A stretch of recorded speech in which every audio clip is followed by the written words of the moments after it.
প্রধানমন্ত্রী আবাস যোজনা গৃহের প্রথম কিস্তি নিয়ে প্রচণ্ড বিপদে পড়লেন বিমল কুমার দাস নামের এক হিতাধিকারী। ঘটনাটি ঘটেছে নরসিংপুর উন্নয়ন খণ্ডের অধীন শেওড়াতল জিপির হারাদন গ্রামে। প্রায় ৩ মাস আগে প্রধানমন্ত্রী আবাস যোজনার গৃহ তার নামে এসেছে বলে বিমলকে জানান জিপির জিআরএস সুদীপ। কিছুদিন পর তার ব্যাংক অ্যাকাউন্টে প্রথম কিস্তির ৩২,৫০০ টাকা ঢুকলে ঘর নির্মাণ শুরু করেন বিমল। এরপর বন্ধন ব্যাংক থেকে ৩০,০০০ টাকার লোন এসএইচজি গ্রুপ থেকে, গাই বাছুর বিক্রি করে ২৪,০০০ টাকা এবং ধার নিয়ে আরও ১৭,০০০ টাকা প্রধানমন্ত্রী আবাস গৃহে লাগান বিমল কুমার দাস। ঘরের কাজ অনেক এগিয়ে গেছে। রবিবার প্রেসমিট করে বিমল কুমার দাস বলেন, এখন জিআরএস সুদীপ তাকে প্রধানমন্ত্রী আবাস যোজনার প্রথম কিস্তির টাকা রিফান্ড করার কথা বলছেন। টাকা ঘুরিয়ে না দিলে তাকে বিপদে পড়তে হবে বলে জিআরএস সুদীপ তাকে ধমকি দিচ্ছেন বলে অভিযোগ তুলেন Bimal Kumar Das. Assam prime news 24x7 Hifzur Rahman বরবুইয়ার রিপোর্ট, ভয়েসে দীপজয় চক্রবর্তী।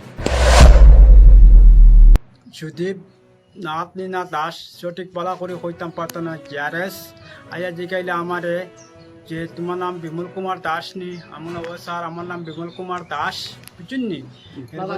যেটা আইছে স্যার না আমার নামে তো ইন্দিরাবাসের ঘর একটা আইছে, এখন তোমার আমার ডকুমেন্টটা দিতাম। আমার ডকুমেন্ট কিতা কিতা স্যার হইল তোমার ব্যাংক অ্যাকাউন্ট আর আধার কার্ড দেও।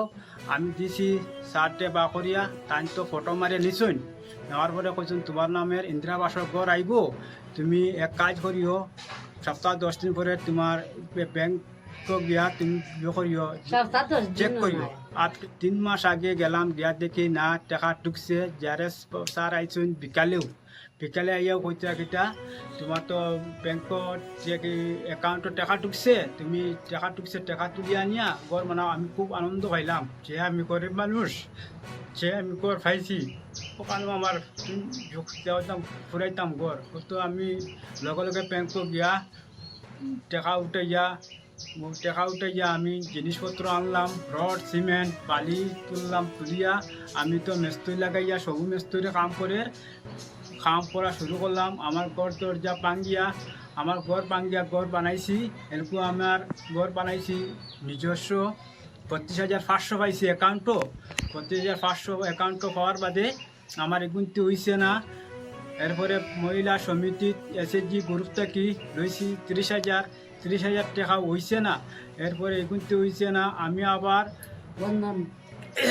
বন্ধন থেকে লইছিলাম টাকা আরও ৬০,০০০ লইছিলাম, ৩০,০০০ ব্যাক করছি, ৩০,০০০ রয়েছে। এগুলো খরচ করে এগুনতে হইছে না। না হওয়ার পরে শব্দই লগে আমার গরু পাতানোর গরু গাই বাচ্চা বেচেছি ২৪,০০০ টাকা দিয়ে বেচিয়া আমার এগুনতে হইছে না। এরপরে স্যার আইসুন, স্যার আইয়া আমার ঘর থেকে আমি বাড়িতে আসলাম না, আমি আসলাম বাগাত। ফটো লইয়া গেছুন, ওইদিন 2 নম্বর কিস্তি ঢুকবো, এখন তোমরা কাজ করো, তোমরা মাল সাবান আনিয়া তোমরা কাজ করো। তো মাল সাবান আনিয়া আমি কাজ করলাম। ওরা মাল আনছি গিয়া দোকানদার কাছ থেকে রড সিমেন্ট বালি আনছি, আরও ১৭,০০০ টাকা দিয়ে বাকি আনছি। আনিয়ার পরে ঘর বানানোর পরে এখন তো হঠাৎ করে একদিন সকাল ফোন লাগাইছে। আমারে ফোন লাগাই আনে কইন কিটা স্যার তুমি করো, ও বিমল তুমি টাকাটা ঘুরাই দেওয়া লাগবো। আমি স্যার কিরম ঘুরে দিতাম, আমি তো অত টাকা খরচ করছি, অমুক জায়গার থেকে টাকা লইছি, অমুক জায়গার থেকে টাকা লইছি, লইয়া আমি ঘর বানাইছি। এখন আমি স্যার কিরম টাকা দিতাম, আমি টাকা দিতে পারতাম না। এখন 2 নম্বর কিস্তি আমার ঢুকাই দিতা না। আমি ওরম ব্যাপার আমি কম হয়ে গেছি, আমি এখন ঋণদার করি, আমি টাকা দিতাম না। ওরম আমার টাকা দেওয়া আমার ঘর দরজা পাঙ্গা। আমি এখন কই রইতাম, কই খাইতাম, কই ঘুমাইতাম, নিরুপায় হয়েছি আমি। ওর বাল বাচ্চা নিয়ে তো তোমার ঠিক হয়েছে, কই ঘুমাইতাম, ঘর দরজা পাঙ্গা আমার। নিজে ওই চুদি আসেন না নাতে তাই নইতে আমার ঘর দরজা পাঙ্গাইছো এরকম আমি রইতাম কেন, খাইতাম কেন, আমার এখন নিরুপায় হয়ে গেছে। আর আমার নমস্কার পুরানার কাছে আমি বলে দিয়ে।